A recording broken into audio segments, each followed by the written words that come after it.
Good morning. My name is Raphael Bostic. I'm a professor here at the Price School of Public Policy, and it's distinctly my pleasure to welcome you to this event on civics. I have a lot of titles,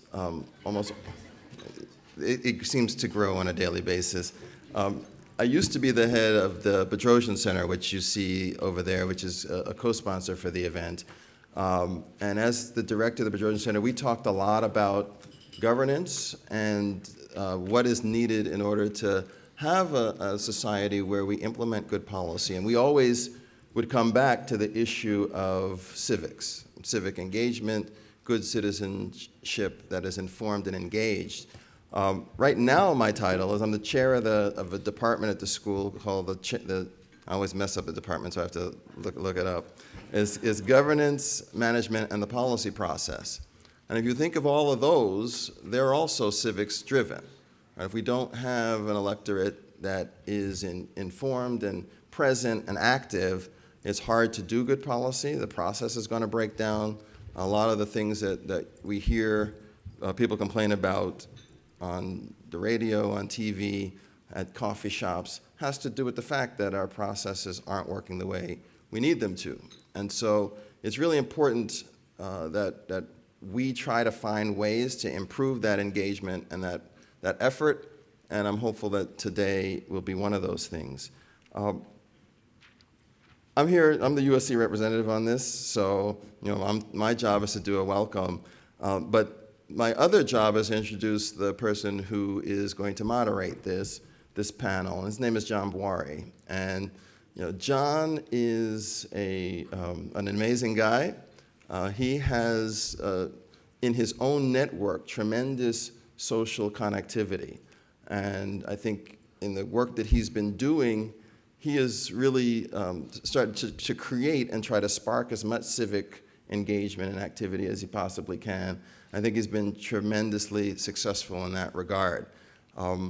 I met him through an event that we hosted in my building, and I didn't know him at all at the time. He had Lucy Jones come and talk about leadership and what it takes to do something at a public scale. And it was really all about how do you take these communities and move them and get them to be engaged in the public space. It was incredibly inspirational. And inspirational is a word that I think fits John. I asked him sort of what is his title and all these things, and it's founder of this, founder of that. So I'm just going to call him the founder from now on. John I think he's here under his City Impact Lab banner, but he's founded a lot of things, and he's really been a great leader for us and a great partner in this program. So I want to thank you for all you've done for us, and I want to welcome you up to the stage, John. These are quite kind words, Raphael. Thank you so much. This morning we have quite an adventure ahead of us as a group and as individuals. We're going to be tackling the issue of civics and civic literacy in Los Angeles. This, again, is the launch of the LA Civics Initiative. It's not the one-and-done activity. We expect that there will be a series of conversations online, offline, around the region, around civics in Los Angeles in the coming year. This isn't sort of timed to an election in November, per se. This is about a conversation that needs to happen, and there's always elections coming up, so we're not married to one deadline, but next year, about a year from now, we will reconvene at the LA Civics Summit and sort of share the year's worth of work that we've accomplished together. And I say we because it's all of us together. So that's where we're headed today. But to get things started, to sort of frame this issue, we invited what we think is a very distinguished panel. And I'm going to introduce them now and ask them, after I introduce each one, to give their definition or how they define civics or civic literacy here in Los Angeles as a way to get us started and as part of their self-introduction. So our first panelist on the far right is Steve Zimmer, who is the LAUSD School Board President. He's a 16-year veteran teacher. He actually joined Teach for America back in 1992. Did a number of innovative programs at places like Marshall High School related to civics, taking students on trips to all levels of government, from City Hall to the Capitol in D.C. In 1995, Steve created Marshall's public service program. So even well before he took the role as president of the school board, he was really engaged in this civics conversation at the localist level with students. He's got accolades that number in the dozens here, ranging from painting out graffiti to volunteering in over 5,000 elementary classrooms. This is the students that he inspired to do this, to planting trees. He also served as a commissioner on the overseeing the LA City Community Development Department. So he's got a breadth of experience working around the civic space. So thank you, Steve, for joining us. He also made quite the commitment to be here today. I believe he landed just a few hours ago due to flight delays from the East Coast. So thank you for being here and spending some time with us this morning. So I know we're putting you on the spot right up front, but how would, in a sentence or two, how would you define civics or civic literacy here in Los Angeles? So, well, good morning, and it's an honor to be here. I know it's a little brisk outside, but when I left DC yesterday, it was like 33 degrees. So we're blessed here in Southern California. It's an honor to be here. It's an honor to be on this panel with both close friends and amazing folks engaged in this civic space. As was mentioned in the introduction, my interaction with civics is directly tied to service and always has been. From when I was myself a high school student, as somebody who was very, well, I think it's best to say I was not a good student. For those, I became a teacher because I wasn't a good student, not because I was. And I felt that that the overwhelming majority of teachers had done very well in school. And it was hard for them to understand students like myself who didn't do well in school. And that's why I became involved in teaching. And that's why I joined Teach for America. And so for me, the civic space has always been around service and has always been around, in the window through engagement is actually that service window. I started with, we built in Springfield, Massachusetts, where I went to high school. We started building playgrounds in communities where there were no playgrounds. There were no safe playground space for kids. And that started kind of on a trajectory that, that continued. My work in college was primarily through Habitat for Humanity. And then once I was on the ground in Los Angeles, I was working with entirely recent immigrant students and in fact, almost entirely undocumented students. And that, we can talk about that. There's a whole sidebar on that, you know, how that engaged me politically. But in terms of creating projects that would allow for our students to connect with their new community and their new community to connect with them and to see the assets that they brought to the table every day in every way, particularly language assets. And we've gone through a time, we've been through a time where a student's primary language skill is often seen as a deficit, when in fact it's one of the greatest assets that they could ever have. And so we created projects in which that asset could be brought to the table. And I'll end with saying that as we engage with civics, if it is solely seen as something that happens to students, as opposed to something that happens with and directly engages students, not on a hierarchical, the typical power structure, but allows them to engage at a different level and see their own power right from the beginning, then that's what I believe engages. That's what I believe connects. And so civics, for me, the difference between civics and activism, there is no difference. Activism is civics, service is civics, and that's been my most successful way of engaging students in the community. Great, thank you. Sure.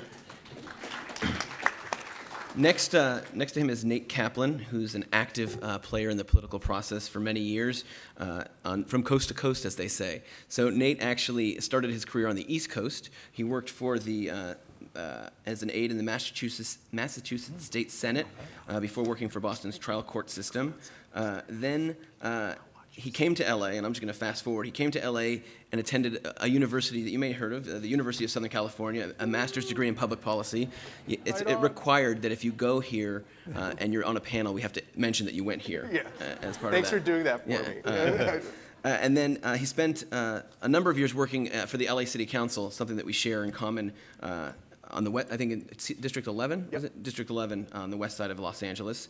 And then after working in California politics for several years, he decided that he wanted to do something about the way people are understanding and engaging with elections and initiatives and what they're asked to vote about. And so he founded C Political as a solution to educate the electorate. And we'll talk about that more during the discussion today.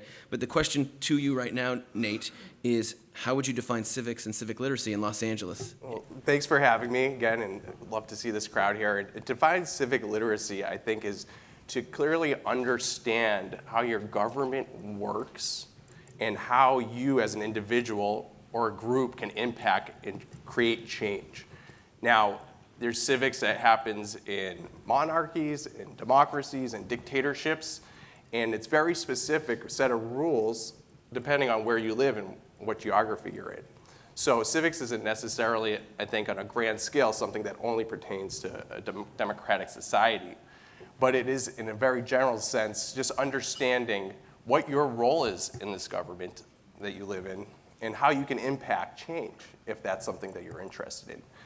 And then to really drill down to it, civic literacy is, in some sense, trying to understand how to read this. If you're not very civic literate, understanding and reading the voter guide that comes in the mail is difficult. And even if you're a lawyer and you've been dealing with this stuff, it's still very difficult.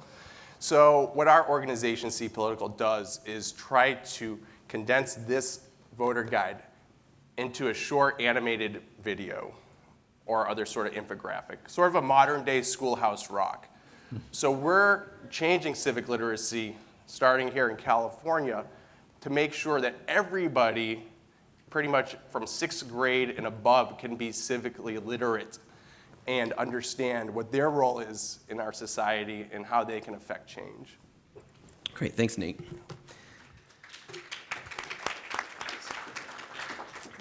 To his left and my right is Raquel Beltran. And Raquel, actually, I met in her previous role, so I'll talk about that first, and then we'll tell her about what she does now.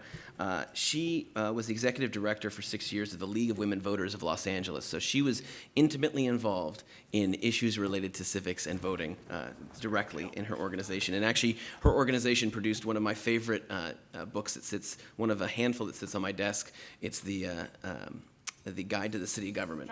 Structure of a City Government. I reference it all the time. Definitely check it out. It's online as a PDF. You can read it if you don't have a hard copy.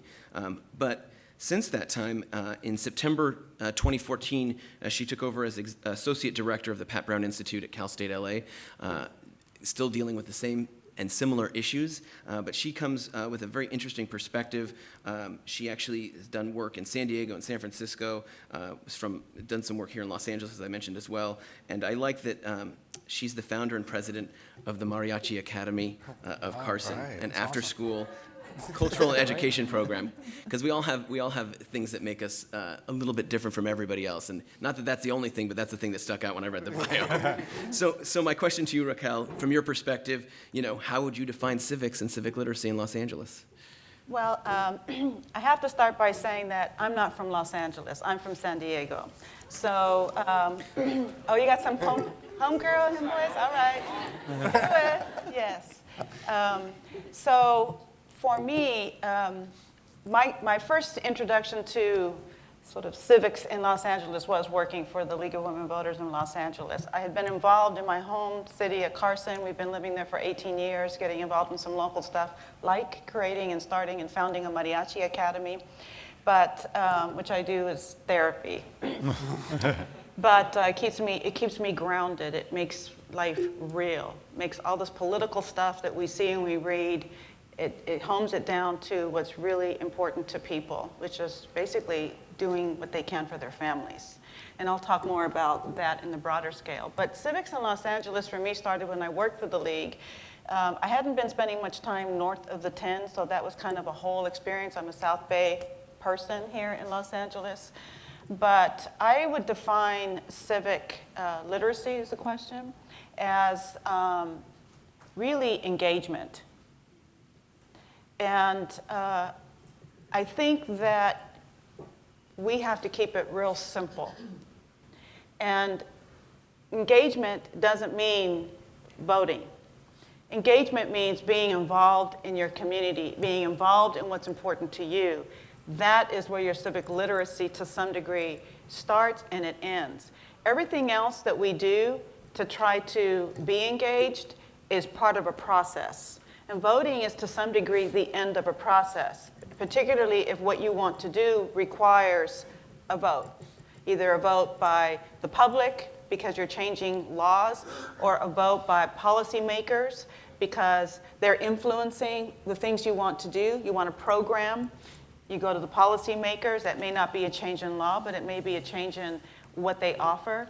Or it could be just a change in what you'd like to see in your jobs, in your labor union, or in the schools that you attend or that your families attend. That's what, to me, is civic literacy. It's the engagement. It's that first start process where you begin to identify what's important to you or to the people around you, and it starts the process. For me, it started in San Diego. I was in my last year in college at San Diego State, and I quit. And I decided that I was invited to work with an organization called, at the time, Neocultural Organization, which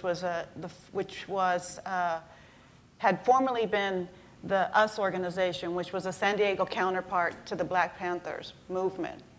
And they had been involved with Cesar Chavez and the Farm Workers Union. They had been supporting all of the efforts of the union. They were involved in the Great Boycott. They were one of the few black militant organizations that had begun to understand that in order for people of color to advance, they needed to work with other people.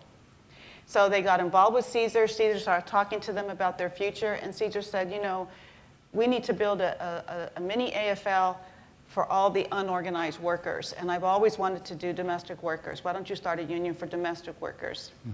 I was involved in a conference as a MECHA student in the Bakke issue, fighting against that legal decision, and was invited to come and talk to Ken Msemaji. And he said, hey, you want to do some work with Cesar? So I quit school, because that's what you did in those days. You had to enlist, as we called it. And when you enlisted in the Farm Workers Union, you did it for $5 a week, because Cesar believed that the organizers could not make more than the highest paid farm worker. So you gave up everything. So I gave up everything. Not that I would do it again that way. I'd finished my last year. But it started a process. It started a path. I was trained by Fred Ross Sr. Cesar sent him down. He lived with the same house I was in, you know, because everybody shared houses in those days.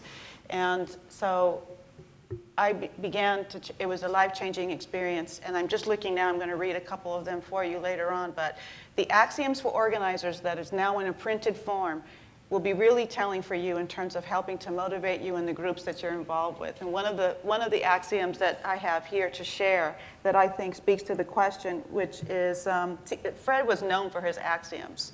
He was known for that. I'm so happy that they're now published and available. But he said, doing it for people, if you think you can do it for people, you've stopped understanding what it means to be an organizer. And there's a whole bunch of them. So they'll resonate with you based on what you're doing and what you want to accomplish. And I'm going to keep popping in with a couple of them. But it's the engagement. It's being an organizer, being inclusive, and being open to other ideas, and just moving forward. Thank you, and thank you for being here. Thank you.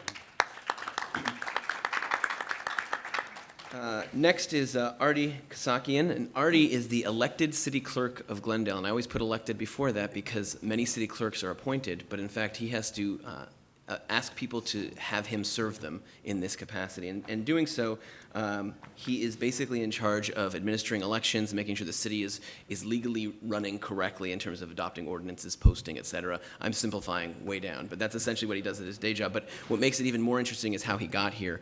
As a resident of Glendale, he's run and been involved in a number of state, local, and federal campaigns to register and get out the vote. He's been very involved from an early age in that. He was actually the executive director of the Western U.S. offices of a local nonprofit that specializes in voter rights, advocacy, and public policy. It's actually the Armenian National Committee of America, Western Region. So he did that before serving as city clerk. But he is also the only resident representing a grassroots organization on the LA County Clerk's Community Voter Outreach Committee, the CVOC, basically to look at different methods of engaging people. So Artie is sort of a go-to guy when it comes to getting people involved from the grassroots level to the official capacity as a city clerk for running elections. And so he has been serving as city clerk since 2004. So that's Art, 2005, sorry. 2005. I gave you an extra year. It feels like 2000. I started campaigning. I started campaigning in That's right. 2004. So with that illustrious quick bio, tell me for a second, Artie, in your succinct way that you have, how would you define civics and civic literacy here in LA? And when we say LA, this is LA region, obviously. of course, Glendale. and I'm glad we're making that distinction Right. because oftentimes we get caught up in our own little bubbles and assume just because we live in Glendale or Burbank or Los Angeles or in a community along the coast that our problems cease where this arbitrary invisible line has been drawn by some surveyor or official. The challenge of understanding civics, first of all, is not necessarily new. In fact, it predates a lot of us by over at least a millennia. And the term the quote I always share with young students when I'm giving talks in Glendale and at college campuses is from the Greek statesman, orator, and general Pericles, who was alive and in the Greek city-state of Athens in the 5th century BC, who, in trying to inspire and engage his fellow citizens, said the following: just because you're not interested in politics doesn't mean politics will not take an interest in you. And if you transpose politics for civics, because I think that there's a very strong nexus, it is still something that we're trying to figure out today. The difference between then and today is that we struggle with this idea that even though we are living in probably one of the most we are living at the apex of technological advancement. We have more knowledge than any other civilization has had before us. We are incredibly advanced in so many areas. We spend less of our time searching for food, for the basic comforts, yet we struggle with how to make our ways through our day-to-day lives and how to grasp understanding of what's going on. And part of it is this, there's a lot of information that is available to us. So the challenge is how do we sift through that? So to build on what Nate was saying, I think that civic literacy basically comes down to understanding how government works, also understanding why government sometimes doesn't work, because at least in our country, friction was designed into our political system by our founders. So we do not have these knee-jerk reactions, that there's a process through which all sides are heard.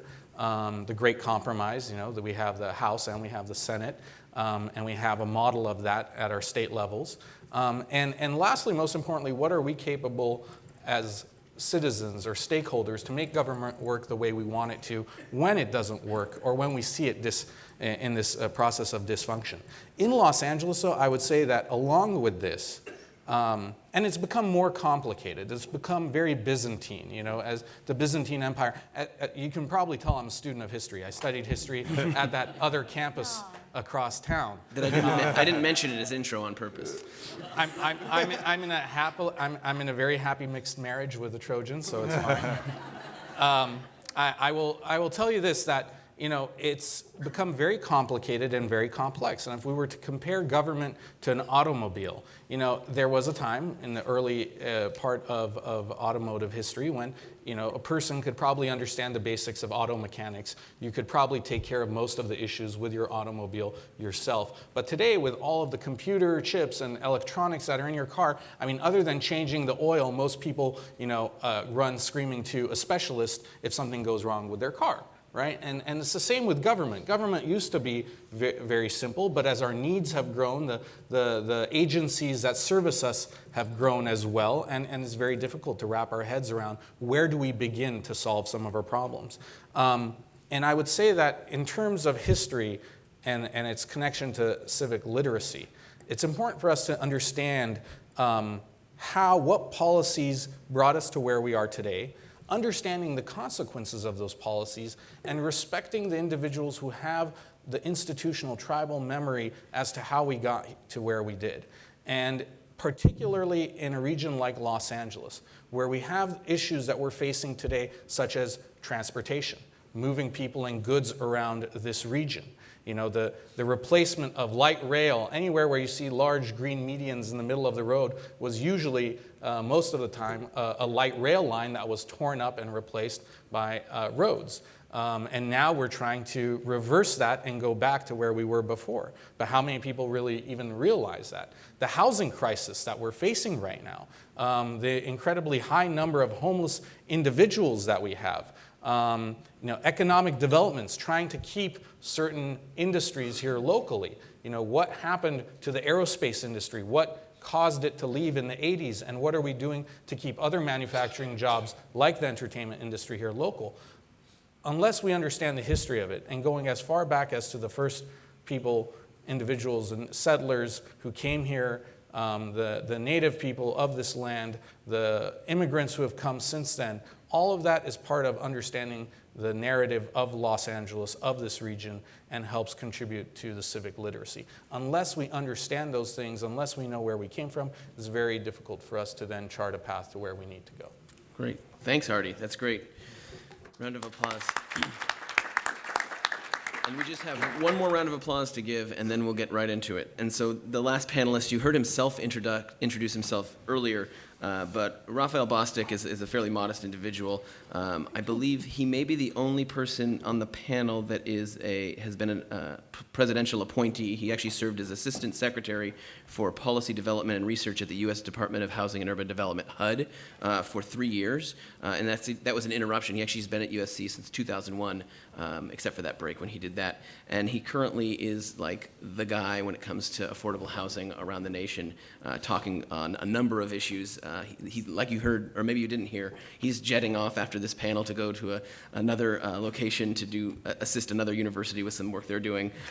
So he's someone to know and listen to, even if he didn't go to USC. He attended Stanford and Harvard. Well, what are you going to do?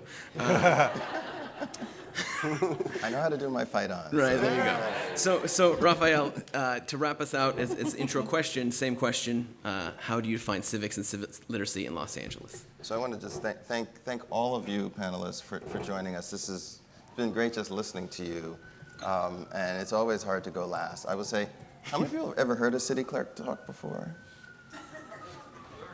We should do more of that, right? It's very, very, very interesting.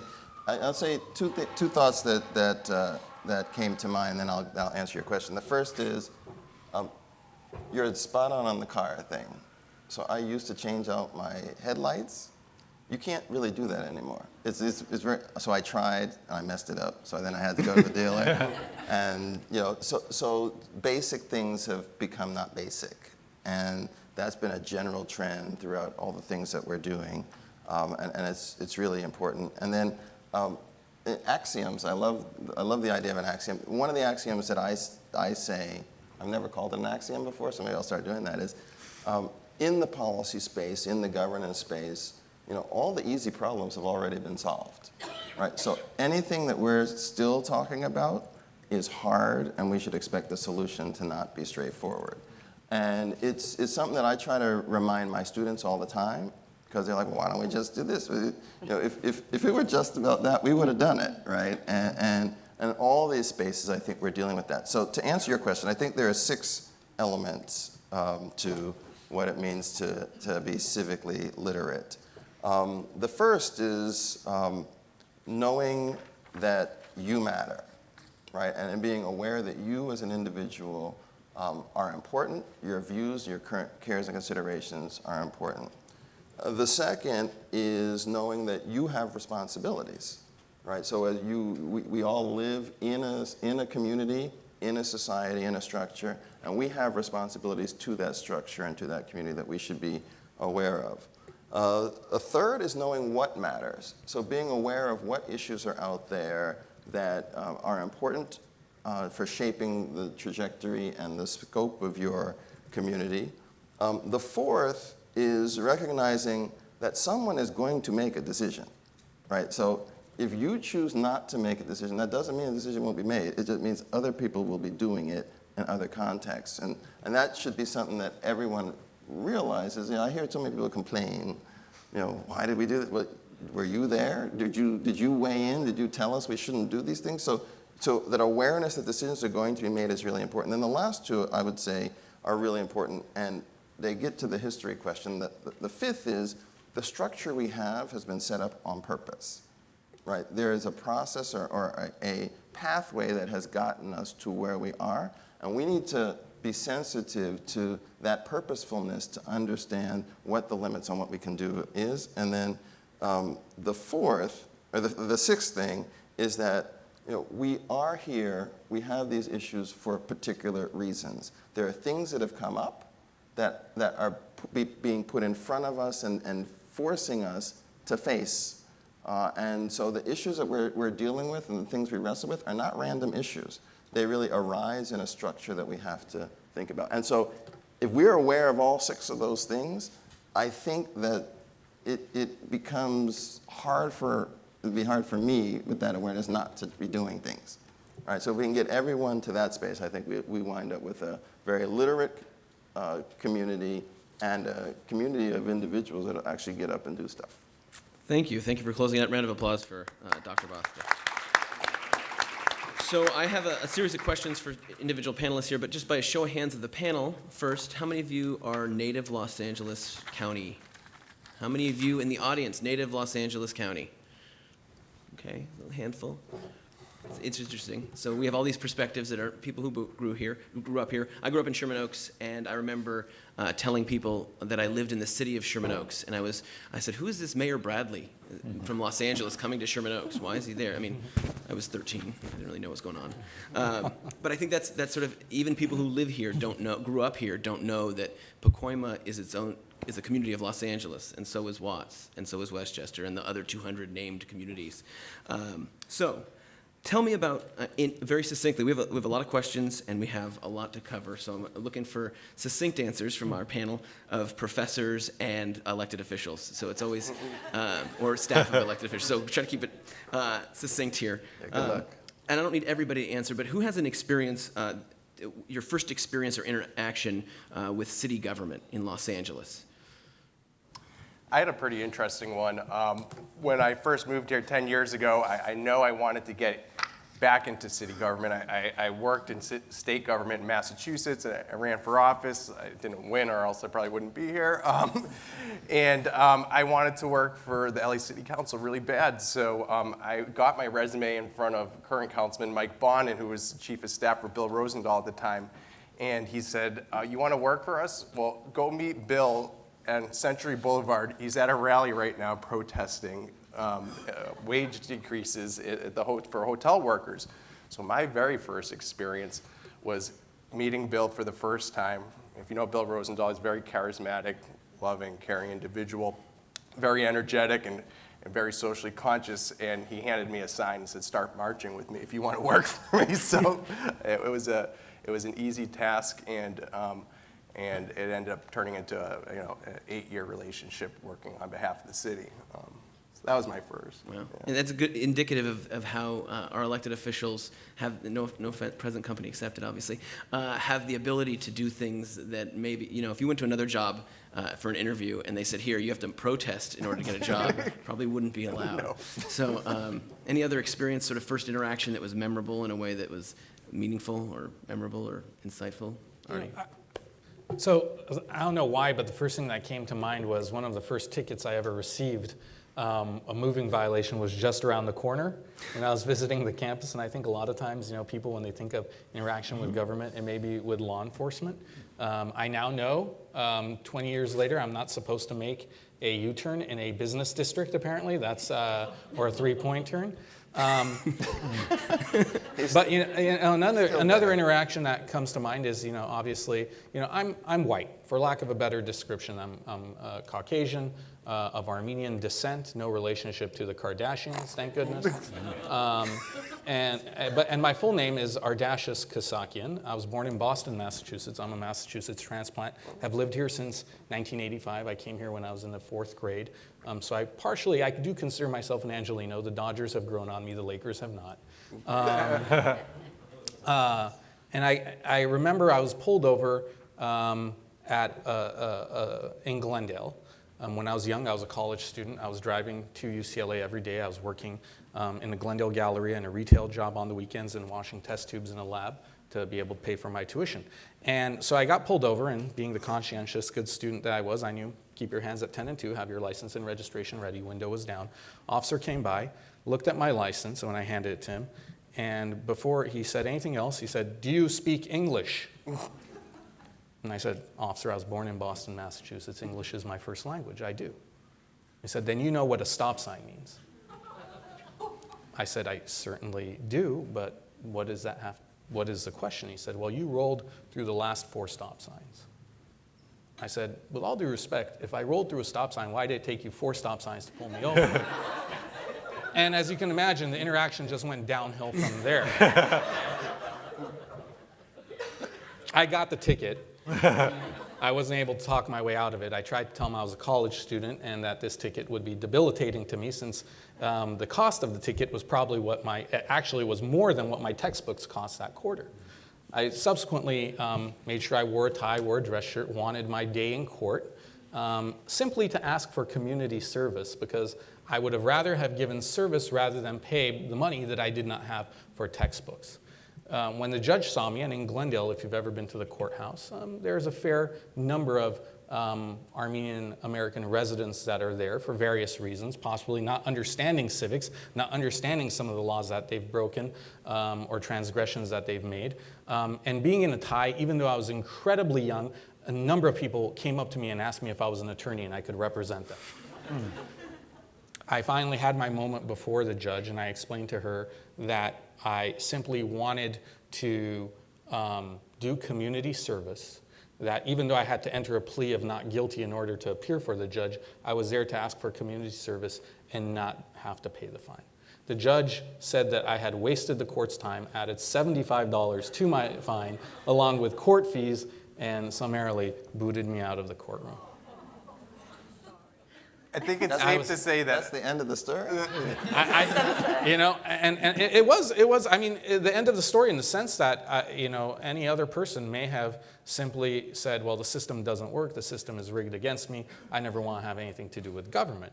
I did go and pay my fine, I found a way to pay for it, it wasn't easy, but over time, I just, it heightened my awareness that if I, a native-born English speaker of this country, had such a frustrating relationship and interaction with an agency like law enforcement that I'm supposed to hold in incredibly high regard. And the judicial system, this justice system that is a paragon of what justice is supposed to be in the world, right? Truth, justice, and the American way. If I'm having this experience, what is someone who comes here with very little understanding of the process? What is their impression of it when they get caught up in the gears and the grind of the process and the system? So that actually made me somewhat of an activist, or at least more aware of what we need to do. It looks like Nate and Raquel both want to say I just have to, I think it's safe to say that cars are your vehicle to democracy. I couldn't resist. That's super cheesy, I know, but You let him go for that? I thought it was going to be more insightful, but that's okay. That's a better ending to the story. I have three firsts as it relates to LA. And I guess I'm really honored to be on this panel with all these wonderful people. So first I want to thank you for allowing me to be next to all these guys here, because they are really, really terrific in everything they do. And and I've interacted with a couple of them in my three firsts. The first one was the League of Women Voters, in addition to doing the voter education work that it does, it manages elections. Not public elections like city or county or government elections, but it manages elections for private housing developments, commercial housing developments, those that are regulated under state law under the Davis-Sterling Act. But it also, for a while, it used to manage the elections for the neighborhood councils in the early days. And it does other types of elections. So one of the contracts that we have had and still have, and I still assist with, even though I haven't been at the League as a staff person for a couple of years, I'm still very involved in the League, is we have the contract to manage the elections for the public housing developments. There are 14 that the city owns and operates, of which there are 14. We're talking Nickerson Gardens, we're talking Gonzague, we're talking Jordan Downs, Pedro, San Fernando Valley, Estrada Courts, Mar Vista, all over the city of Los Angeles. There are 14 housing developments that are owned and operated by the city. And HUD requires that they have a board, that they get elected by the residents. We manage those elections. And it is continues to be an amazing experience. What I like most about those elections is it has nothing to do with legal residency. You just have to be a resident of the complex. And in our experience, and it is always the case in voting, voter participation is really low. And going from, so if you have a housing development and let's think about this, put it in context. Nickerson is the largest public housing development this side of the Mississippi. It's huge. It's huge. The problems are great in all of the housing developments. These people are the ones that are most neglected in many ways outside of being homeless. They're just that close to being homeless. But they are truly some of the more neglected residents in our city. And they live in public housing developments that are owned and operated by the city. So the duty and responsibility that the city has to the residents is a little bit different than the neighbors across the street that may own their own home, because the city owns and operates these developments. So participating in those elections, getting people involved, required one thing and one thing only. We went door to door. It doesn't change. You can do Facebook, you can do everything, all of that if you want, but it's going door to door and talking to people. All of those other tools are helpful to support what you're doing, but you have to talk to people, and it makes a difference. So we would go from having what I perceive to be, it was still low voter turnout, but it was still 100% increase in what was there before, after that. Well, when we did it in Watts, we had to do it with police escorts, which was somewhat of a problem, because if you stand at the door at someone's house and they see the cops outside, they're not going to talk to you very, very, very openly. But it was, in order to get the volunteers to come out, we had to have some kind of happy medium. So we would ask the cops, just kind of stay over that way, just kind of drive around a little. And was that your first experience with that kind of voting? Well, it was the first experience I had dealing within the structure of Los Angeles. Gotcha. The second experience that I had is actually to the credit of this gentleman here. One of the other elections that we administered was for LAUSD, and that was under public school choice reform. That was mammoth. And it was because Steve believed that in the process of having and choosing schools, that the district board needed to know what people thought, what their preferences were. So he spearheaded the effort to have an advisory election. Very, very, very complicated. 30 locations in one day. Most of the time, we did it over 3 years, a Tuesday and a Saturday, so people who worked could come and vote on Saturdays, every ballot was different, all in one day. Red ones, green ones, yellow ones, pink ones, because you had different voting categories. You had staff, you had students, you had, if they were high school students, they got to vote. If they were ninth graders, they had to vote because they were incoming students to the high school that was having an election. It was the parents, and it was, I think it was like a general community category. Oh my God. And I wasn't, because I'm not from LA, so I didn't realize that it was now what I realized, we were getting involved in the fight between what I called Zeus and Neptune, UTLA charter schools. And I will, why? There's some why opinions did in the league- crowd apparently about that. Why did the league do that? We were criticized heavily for having gotten accepted the opportunity to run those elections, but we did it because we believed no matter where you were on the issue, you deserved to participate in a vote that sent a message to the school board about what your preference was. We weren't saying that we supported one or the other, and every school site had a whole different dynamic. But that was an amazing experience. But watching the kids come in with their parents to participate in that election was amazing. And I have to tell you, the adults, by and large, behaved horribly throughout the whole experience. In many ways, they set very bad examples, the details of which we will never have time to get into now. But the principle of having a process that let people voice their opinion and send a message to the school board was significant. And on a percentage basis, voter turnout was low, but had they not had that, they wouldn't have had anything at all.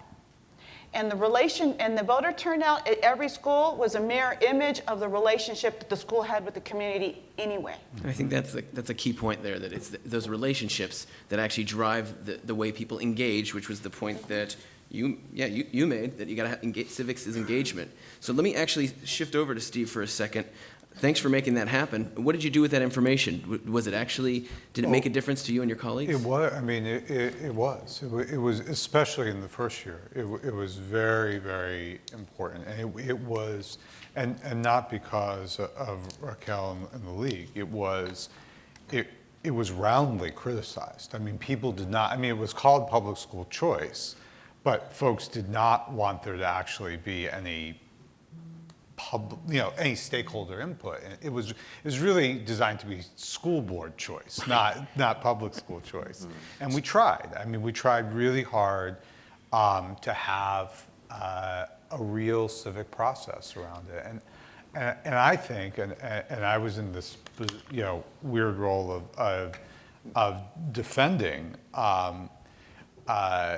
democracy, but I found it very easy to defend, even though there were all kinds of bad adult behavior. Well, let me ask, can I ask a follow-up there, right there? So is there something unique? Many of you came from outside of Los Angeles, and so Steve, is there something unique about Los Angeles, greater Los Angeles, that poses a specific, unique challenge to civic literacy and civic engagement?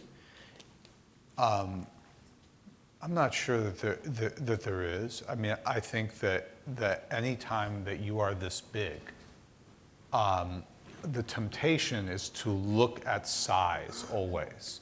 The temptation is to look at the macro and say, well, in this case, this percentage of folks vote. And there's, I think we suffer from data addiction anyway. And that is and it's not that information is bad. It's just that the addiction part is bad. Because the addiction demands for us instantaneous, not only access to data, but also the desire to have an instantaneous understanding of what the data means. Which is, this is really a very long answer to what you wanted to just give a very simple answer, yes or no. But it's not that simple. It's that you have to look deeper. Were there schools where the engagement process around this was actually the game change for the turnaround of that school, no matter which way they voted in that advisory vote process? Absolutely. Absolutely it was. And through that, did that come through in the data? No, not necessarily. And so I think the temptation is to say, yes, LA is so different, or we have such greater challenges. We have congruent challenges or similar challenges to any large and truly diverse megalopolis. And that is, if we approach it as like, oh, it's an impossible mountain to climb, I think that's really deficit thinking. I think we have incredible assets here that we can access, and if we start on the real grassroots level, we can see, I can point to 10 schools whose trajectory was changed because of the engagement in that process. And 4 of them became charter schools, 6 of them became district schools. And no matter what, because of that process, I believe their trajectory was changed in terms of the way they engaged with stakeholders. So Steve, I agree and disagree.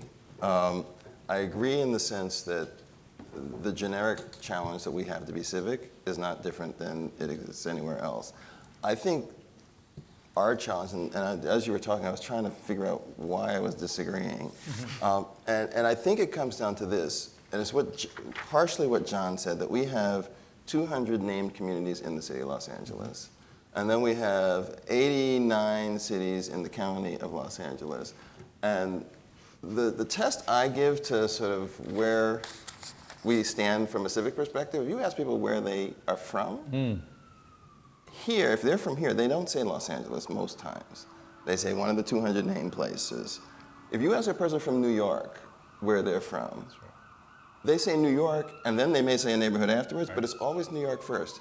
And so when we go to the what matters, like who is the us, right? What issues should I be weighing in on? We have aggregation problems, right? So people know that if it's your school, then I should participate because that's down the street. But if it's, you know, a transportation bond or an affordable housing issue in Hollywood, right?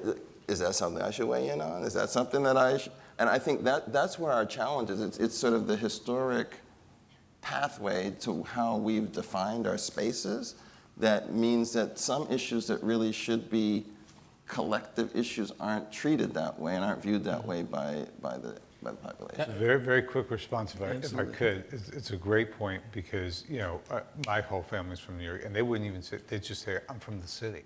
And it was that deep a definition. Interestingly, one of the reasons that we knew when we closed down the schools, one of the reasons that we knew that they knew something about Los Angeles is they said the district.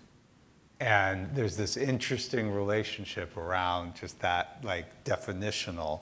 We never say the city, you know what I mean? But if you're from, you know, where you go, I'm going to the city.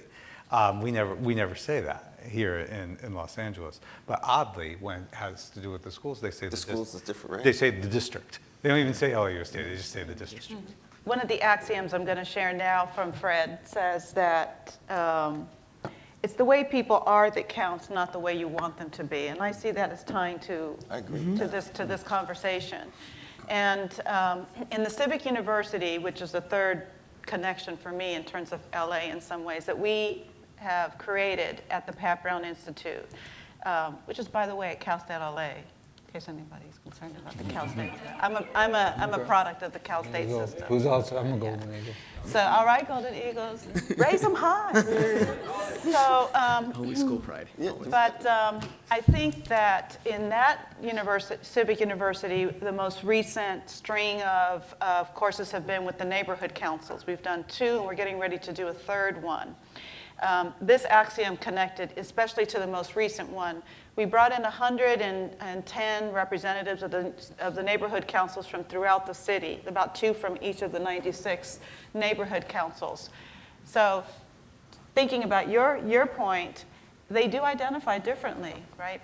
But what we do in the Civic University is help them to understand the structure of city government, how it works, and how they can make it work for them.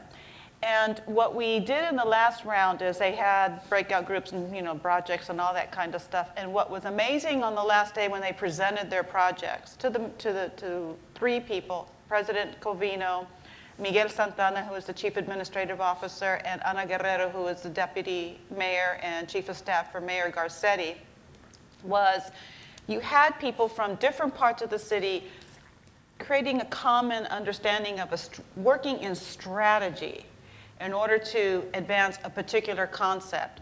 And although the 5 groups were competitive because they all had to present on the same day, they all liked what the other groups had presented as projects.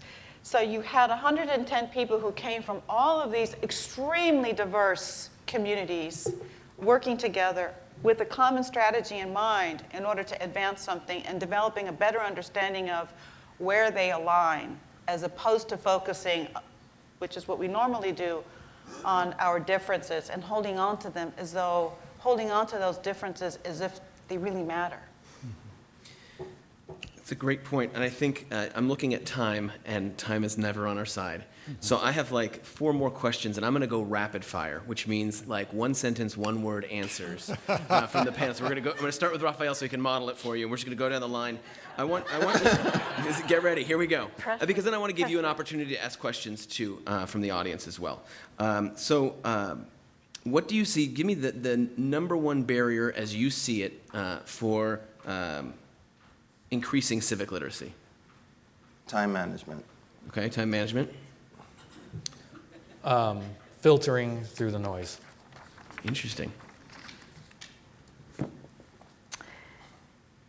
Engagement and tolerance. Ooh, I like that. Nate? I would say spurring interest. There's so many distractions that we confront, especially in Los Angeles. Trying to get people interested in this very important process is difficult. And Steve? Telling people what matters as opposed to them defining for themselves what matters. Interesting. Meaning that we shouldn't be telling them, we should be letting them define. Well, especially with, I believe with students, that when we tell them when we tell them why something matters or that something matters, there's an appropriate tension and rejection of that, as opposed to a type of engagement in which they themselves decide what matters and what's important. So here's another rapid fire, and you can interpret it the way you want. Who has a role in truly making change in this issue? And we'll start with Rafael again. Who's the person, who's the group, who's the archetype that has the ability to make change in this issue? All right, there are obvious answers and there are less obvious answers. I'm going to, the mayor. The mayor. Let's blame him. Artie? I think that all elected officials have that challenge. And I'll just add to it really quickly. Sometimes when we do attain power, there is a lot of power and influence that people put in us. With great power comes a sense, there comes great responsibility. But what happens is people gain that power and then only preach to those people who agree with them and keep getting them reelected. And we need to have a Prometheus approach to it by providing the knowledge to as many people and not be afraid of new individuals coming into the process that may challenge us. Following the example of a group of people in the city of East Palo Alto where I lived before we came to live in Carson, where we had just finished getting recognition as the homicide per capita city in the country. 25,000 people, maybe a 2.5 square mile city. They overcame their situation in part by organizing. They would stand on corners where they knew drug deals were coming through. Beamers, Mercedes, all from Silicon Valley, driving through for their drug pickups. They wore t-shirts that said, "Just Us." They worked in partnership with the police department, who took the license plates of those cars and sent letters to the registered owners telling them that their cars were at a site where some drug transactions were taking place. So my answer is just us. Just us, nice. Nate? These are all accurate answers. when it comes down to it, democratic values are not something that's inherited. It's something that needs to be taught, and teaching starts in the home. So I think it begins with parents and family. Parents and family. Nice. Steve? Two things. I think we have to change our entire educational approach to civics. Recognize it doesn't work and change it entirely. And the second thing is student movements. I think student movements have changed this country, and if there's one thing, I don't think it's going to come from any of us who are presently in elected office. I think it's going to be grassroots, and I think it's going to be profound. I even think like this new initiative around the younger voting age, which I'll support. I think everybody should support. But I don't think that that's going to get the kind of momentum that some people think it will, because it's largely adults saying to students, what's important is that you vote. And students are saying to us in the street, what is important to us is a hell of a lot more than voting. It's about mattering in everyday life, in everything that we are not a part of. And and the protests are not going to stop. They are going to grow. I fear they're going to become more violent. And I think it is, and I think if we dismiss what is happening in our streets and what our kids are screaming to us about, then we are going to have a lot, that the transition to more engagement and more civic involvement is going to be a lot more painful than it needs to be. Interesting. So I'm going to claim more time. Okay. I did the rapid fire. So two things. One of the reasons that the Bedrosian Center started talking about civics and civic engagement was because we, just like anything else, you don't just become a civic person, right? You need education, you need a structure, you need a framework to learn the things that you need. It's just like financial literacy, which we don't teach either. And when we don't actually explicitly teach these things, we shouldn't be surprised when they don't happen, right? And so to me, getting out in front and actually creating venues and opportunities to provide the guidance and the instruction on how you do this well is really important, without telling them what they should be doing it about. Right? So Steve, I agree completely. We do too much telling you these are the 3 issues you need to worry about, when it may be 4 other things that are more important. The reason I said the mayor, though, is I actually think that this is something where a bully pulpit can be very effective, right? And there are very few public officials today in this region that have the ability to have a bully pulpit. Right, and do things and direct resources and direct large teams to say, look, this is something, whenever you speak, you need to spend 5 minutes of your comments on being a civic person and what it means. And I think that if you redirected a large infrastructure to be talking about this on a regular basis, you actually could start to see movement. People would start to hear it again and again, and that could actually make a difference. And we're almost at a state of emergency when it comes to this. Our mayor was elected with fewer votes than any mayor in Los Angeles since the 1930s. Not percentage, but actually number of votes in our population has increased quite a lot over the past 80 years. So there's a real crisis here, and I agree, he does have a responsibility. Good morning. This question is for Raquel. You mentioned that you increased the voting 100% by going door to door. I'm interested to know if the following election cycle you had to start from 0, or did it hold? I appreciate the question. We were starting from 0. And the reason, these elections, this was specific to the housing developments, are every 3 years. So the question is a very good one because it ties to what we experience in what are called the off-year elections, the midterm elections. It's the same cycle.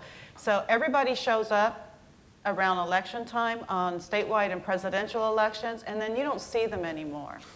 And I'm particularly concerned about the absence of philanthropic funding that's available in midterm elections for nonprofit organizations that are doing this kind of work. Everybody just shows up 8, 9, 10 months before the presidential or statewide elections. But it's the relationship that you have with people that changes the way in which they engage civically. It doesn't automatically happen. People know that you're talking to them because you want something. They know that. They're not stupid. So you have to have that relationship on an ongoing basis. And that's, I think, what will bring consistency in keeping those numbers high, is if you keep going back, keep going back, keep going back. Unfortunately, it's labor intensive, it costs money to do that, and that doesn't exist. We don't have that kind of infrastructure to support that. We have a question right up front and the second question there. Hi, LA has a largely immigrant community, so how do we better begin the civic engagement at a young age when a lot of the immigrant communities do not necessarily understand the civic process? Steve, you want to? Yeah, I mean, I do think that it has to do with having an assets-based lens and thinking about our, as it relates to the school district, our students, their families, and their communities, and their language. And if you believe that language is culture, family, history, beyond just language, right? Then there's a very different type of engagement. And we've crossed the plane, I think, a little bit with students. We've crossed the threshold in having an assets-based approach to our immigrant students. But I don't think that we've crossed that threshold with their families. I don't think we've crossed that threshold with language. And I don't think that we've crossed that threshold with community. So it does involve, I mean, I do believe there are structures that you can build, but it's also a question of hearts and minds. And we need to be very honest about a robust conversation about who we are, who we collectively are.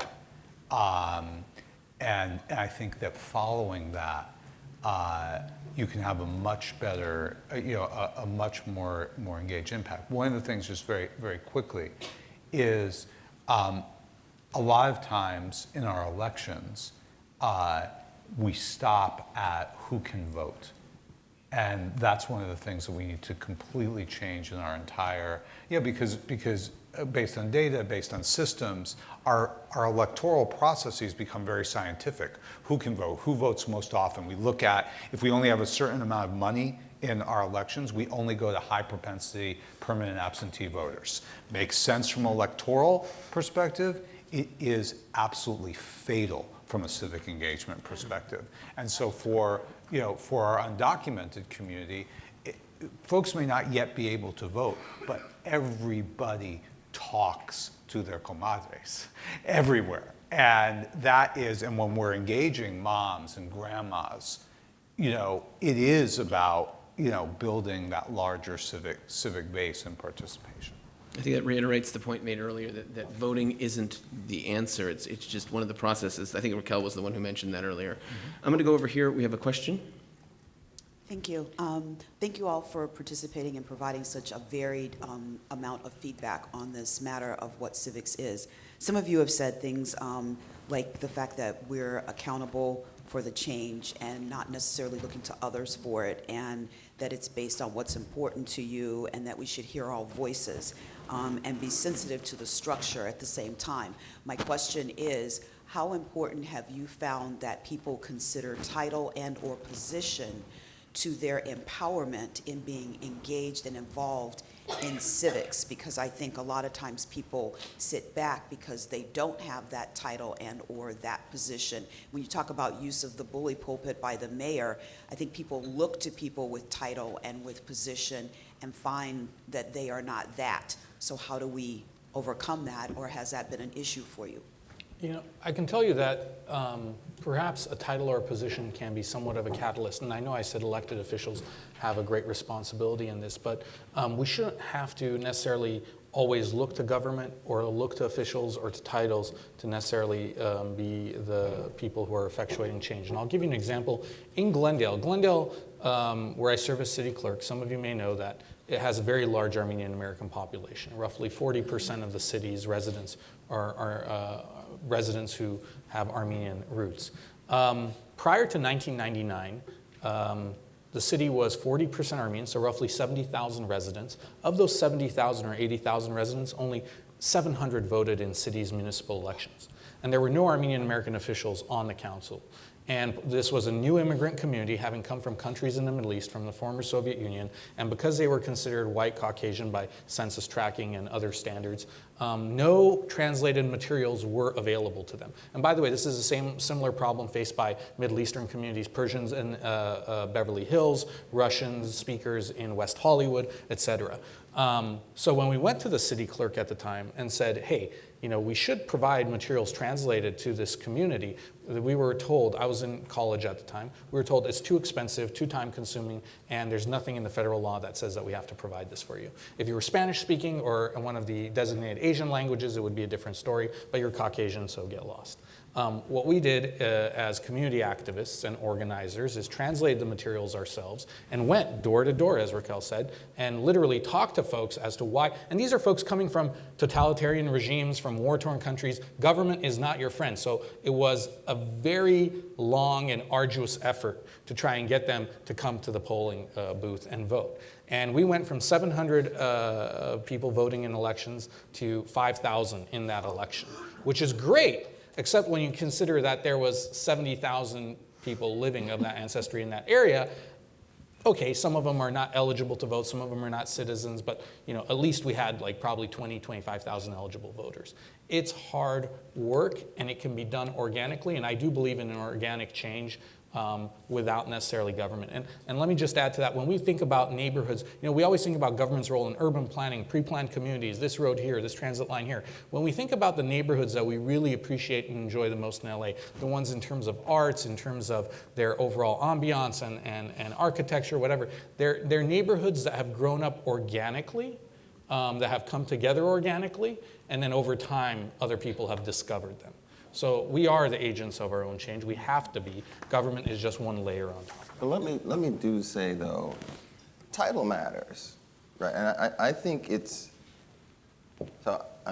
ironic that I'm saying this, because I don't care about titles, I started. Thank you, Mr. Assistant Secretary. Yeah. but there are some people who, through their experiences, have learned that it's usually the safest course for them to defer to authority. Right, so Artie, you were talking about your police situation, right? That's facing authority, and if you're from South LA, you know that if you stand up to someone who has a title, something very bad can happen, right? And if that becomes your reality, right, it's very difficult to all of a sudden then say, okay, now I'm going to just forget all that, right? So I do think that you need to we all need to be sensitive to the fact that authority is real and can be seriously stifling. And so how do we create environments to where either the authority is not recognized, the authority is not present, or the authority actively positions themselves as a partner, as a listener, as opposed to a decider, shaper, those sorts of things, because I actually think it's a really important issue. A lot of folks aren't going to speak up. If you're undocumented, you're not coming to some event and going to be out there on the mic when you know that the mayor has an entourage or the council person has police escort. You're putting yourself at risk in a pretty serious way, and we need to be thinking about ways to not have that prevail. I want to kind of flip that question on its head, too. There's another title that we're not really thinking about. We're a celebrity-obsessed culture. We have to recognize that. So other titles that might matter are the MVP of the NBA that year, right, or the leading actor or actress Academy Award winner. Celebrities play a major role in our life, and it all starts right here within this 20 square miles. And so we have yet to see, or really hard to identify, a celebrity that is a good role model when it comes to civic engagement. And that's a missing piece of this puzzle that you can't force to be corrected. If I can add also, I think titles do matter, and they do matter in different ways at different times. I think that as we engage people in whatever activity that we're in, I think it is important for people who don't have a lot of experience in understanding how government is structured and how it functions and what the roles that people have as it relates to what you want to accomplish. It is important to explain to people who has certain roles and what authority they have in that role. That's part of the organizing process from my perspective. And I'm sticking to that because I know these guys are going to talk about the other stuff. So I'm just trying to bring balance to the conversation. I don't want to suggest that these things are not important, but just to use the Mariachi Academy as an example, when we go to get funding, I don't testify before the city council. I have the kids do it, and I have the parents do it, and I train them on how to do that. And part of the training on how to do that is having them understand how the council is set up. This is the city attorney, this is the city manager, they sit here. This is the city clerk, that's where the paper is, the speaker slip that you have to fill out. You've got 3 minutes. The person next to them is this, the treasurer's on the other side. These guys are the men and women on the outside are the staff. This is the director of community development. They're the ones that are responsible for fine arts programming. This is where the mayor sits. You see all these microphones. Adjust the microphone the way you want. And I help them understand what that environment is. And part of that also is helping them to understand how to talk to this agency, this unit, this body, by saying, good evening, good afternoon, my name is, I am this age, this is what I do, and I'm here on behalf of this organization, and I'm here to ask your support for X. And also saying, Mr. Mayor, members of the City Council, Madam Mayor, members of the City Council. And that's teaching people that these people have roles and responsibilities that have to be respected, even if you can't stand them. And I also tell them, no matter what they say, because sometimes it's amazing what they'll ask children in that forum, please don't curse at them. So, so we tell them, well, you're mariachis, you're supposed to stand tall, and so some of these parents are not registered to vote, they're not eligible to do that. And there's a code question that comes back sometimes, well, they'll say, Señora Raquel, pues también yo puedo, and that means they're saying, I can do it too, and that's a signal to me that the person's most likely undocumented. And I tell them, yes, you own them. They represent you, not because you vote, but because you live here. And that resonates with them. And then I see them, I'll see them behave differently, or I'll start hearing stories about they ran into a council member who was out campaigning at their school, and now they're talking to them. The council member may not have any idea whether or not they vote or not. It doesn't matter in that moment. They just think that they might be voters. Mm-hmm. And it changes the dynamic in the conversation. So I have a question for Mr. Zimmer. You talked about changing the educational approach to civics. So how can we practically, like in classrooms, change how we teach our students about civics and their role in civics? So thank you for the question. I'll try to do a rapid fire. I really do believe it's service. I really do believe it. While I think that there are great things, what Nate is working on, much more accessible ways to digest and discuss elections and things within the box, so to speak. I just believe that if we're truly going to change this, it has to be outside the four walls of the classroom, but connected to what's accountable, right? Because in this day and age, schools are so accountable to all kinds of testing. So there's got to be a way to measure how effective our civic engagement is in our classrooms. And if how effective our civic engagement is part of the way that middle schools and high schools and even elementary schools are held accountable, believe me, there's going to be a lot more attention to it. Great, thank you. Next question. So what can we do to foster a greater understanding of how the many methods or tactics of civic engagement, civil disobedience, service, voting, all these different tactics work together, and that we don't fracture our communities as we work together to do this? I think, and this is kind of being selfish because of the organization we work for, but I think a lot of it comes down to content. We are a consumer content society as well. and the content that we consume about civics is pretty lacking. There's a vacuum there that we're trying to fill.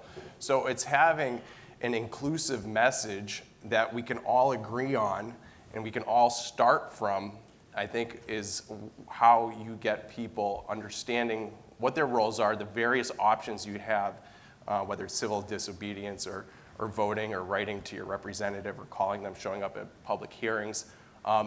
Getting that information across in a way that works today and in a way that we consume our content today is absolutely crucial in my opinion. Pretend I'm a genie, and I'm going to give you 3 choices, and you only get to choose one. 100% increase in voting for municipal elections, 100% increase in participation at weekly, like city council meetings, or 100% increase in funding for events like John's, civic engagement type events. So you all get one choice. Great. I'd love to hear everybody's answer. No, but so the question was, if you could wave that magic wand, if you get 100% voter turnout, or 100% participation at city council meetings, or 100% funding for sort of local community civic initiatives. No. Let's take me out of the equation. I'm going to expand your number 2 to all types of meetings, city council, Right. county. I choose 2. I'll choose the third one. I think with civic engagement, if those are properly funded, which they are terribly underfunded right now, state, local, and federal levels, then those other 2 will increase naturally. 3. Not just for John, though. No, it's just for me.